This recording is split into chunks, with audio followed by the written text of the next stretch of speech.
NEET results 2026 వచ్చాయి. ఇప్పుడు ఏం చేయాలి? పూర్తి కెరీర్ రోడ్ మ్యాప్ ఒక 5 పార్ట్స్గా ఇవ్వబోతున్నాను నేను. ఫస్ట్ పార్ట్ రిజల్ట్స్ అనాలిసిస్ చేద్దాం మనం. 2026 రిజల్ట్స్ ఎలా వచ్చాయి, 25లో ఎలా ఉన్నాయి, ఒకసారి రిజల్ట్స్ అనాలిసిస్ చేద్దాం మనం. ఇది ఫస్ట్ పార్ట్. నీట్ రిజల్ట్స్ వచ్చాయి.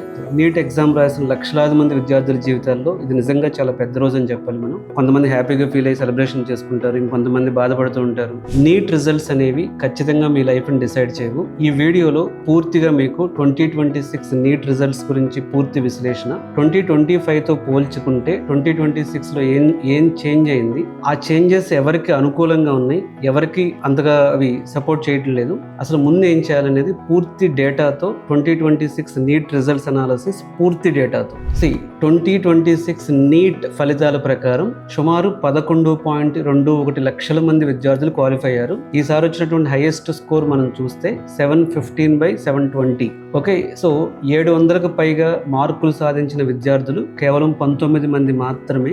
690+ మార్కులు సాధించిన వాళ్ళు 138 మంది. 650+ మార్కులు సాధించిన వాళ్ళు 1492 మంది.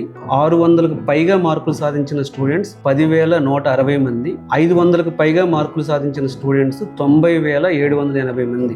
600 మార్కులు అంటే ఒకప్పుడు మనం తీసుకుంటే గవర్నమెంట్ MBBS కి స్ట్రాంగ్ స్కోర్ అనుకునేవాళ్ళు. కానీ వాళ్ళు చూస్తే కాంపిటీషన్ ఎంత పెరిగిందో ఈ నెంబర్సే చెప్తున్నాయి. ఇక్కడ ఇంకో ఇంపార్టెంట్ పాయింట్, మనం ఈ సంవత్సరం 11 లక్షలకు మంది పైగా స్టూడెంట్స్ నీట్ క్వాలిఫై అయ్యారు. బట్ దేశంలో మొత్తం MBBS seats government plus private కలిపి సుమారు 1,20,000 లోపు ఉంది. అంటే క్వాలిఫై అయినటువంటి ప్రతి 10 మందిలో ఒక్కళ్ళకి మాత్రమే MBBS సీట్ వచ్చే అవకాశం ఉంది.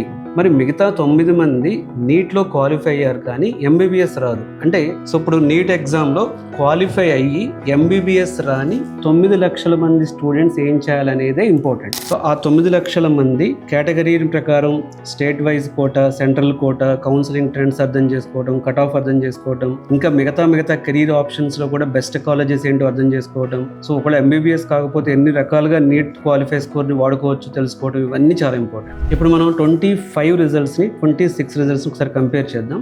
25లో 22 లక్షలకు పైగా విద్యార్థులు నీట్ ఎగ్జామ్ రాస్తే అందులో 12 లక్షల మంది క్వాలిఫై అయ్యారు. ఈ సంవత్సరం నీట్ తర్వాత కూడా క్వాలిఫై అయిన వాళ్ళ సంఖ్య 11 లక్షలకు మించి ఉంది. అంటే కాంపిటీషన్ తగ్గలేదు, ఆల్మోస్ట్ సేమ్. 12 లక్షలు అక్కడ, ఇక్కడ 11 లక్షలు చేంజ్ ఉంది. అట్లాగే ఈసారి క్వశ్చన్ పేపర్ గత ఏడాదితో పోలిస్తే మోడరేట్ స్థాయిలో ఉండటంతో క్వాలిఫైయింగ్ అయ్యేటటువంటి కట్ ఆఫ్ కూడా పెరుగుతుంది ఈ సంవత్సరం when compare to last year.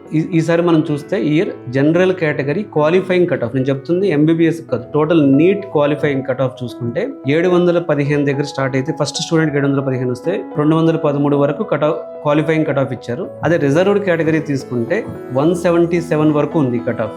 So open category qualifying cut off ఏమో, నేను మాట్లాడుతున్న qualifying cut off, NEET qualifying cut off 213 ఉంటే రిజర్వ్డ్ కేటగిరీ కట్ ఆఫ్ 177 వరకు ఉంది. సో ఇప్పుడు చాలా మంది స్టూడెంట్స్ నీట్ క్వాలిఫై అవ్వటం వేరు, MBBS సీట్ రావడం వేరు. క్వాలిఫైయింగ్ కట్ ఆఫ్ అనేది మీరు కౌన్సిలింగ్ లో పాల్గొనడానికి అర్హత వస్తుంది. బట్ అడ్మిషన్ కట్ ఆఫ్ అనేది ప్రతి కాలేజ్కి, ప్రతి కేటగిరీకి, ప్రతి స్టేట్కి వేరుగా ఉంటుంది. గుర్తుపెట్టుకోండి, క్వాలిఫైయింగ్ కట్ ఆఫ్ ద్వారా మీరు కౌన్సిలింగ్ లో పార్టిసిపేట్ చేయొచ్చు.